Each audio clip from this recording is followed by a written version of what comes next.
بسم اللہ الرحمن الرحیم الا بذکر اللہ تطمئن القلوب۔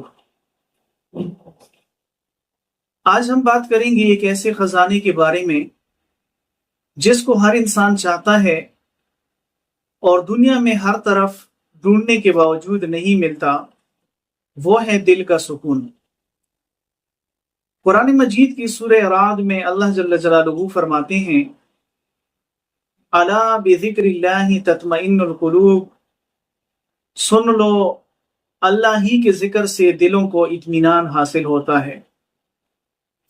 یہ آیت ہمیں صاف بتاتی ہے کہ سکون کسی مال و دولت، عہدہ یا دنیاوی نعمت میں نہیں ہے، بلکہ صرف اور صرف اللہ جل جلالہ کے ذکر میں ہے۔ حدیث قدسی ہے، اللہ رب العالمین فرماتے ہیں میں اپنے بندے کے ساتھ ہوتا ہوں جب وہ میرا ذکر کرتا ہے۔ یعنی جب ہم اللہ جل جلالہ کا ذکر کرتے ہیں تو ہمارا رب ہمارے قریب ہو جاتا ہے۔ کیا اس سے بڑی سعادت اور کوئی ہو سکتی ہے؟ زبان سے ذکر کرنا، سبحان اللہ، الحمدللہ، لا الہ الا اللہ اور اللہ اکبر کہنا بہت ہی فضیلت والا عمل ہے۔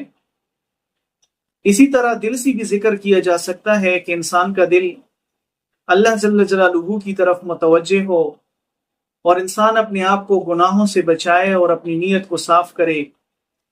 عمل سے بھی ذکر ہو سکتا ہے، مثال کے طور پر انسان نماز قائم کرے، قرآن کریم کی تلاوت کرے، صدقہ دے۔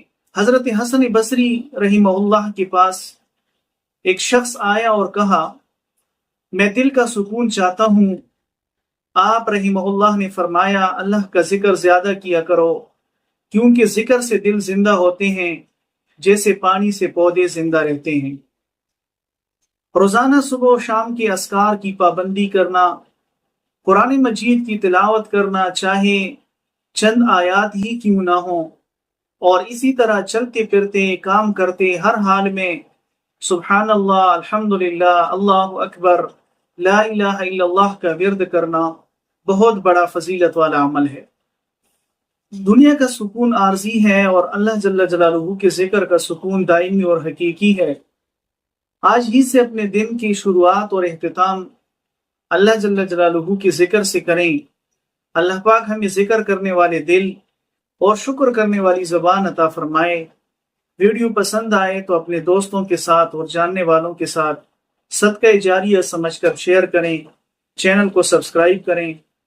اللہ پاک ہم سب کو اس پر عمل کرنے کی توفیق عطا فرمائے، آمین۔ وما علینا الا البلاغ المبین۔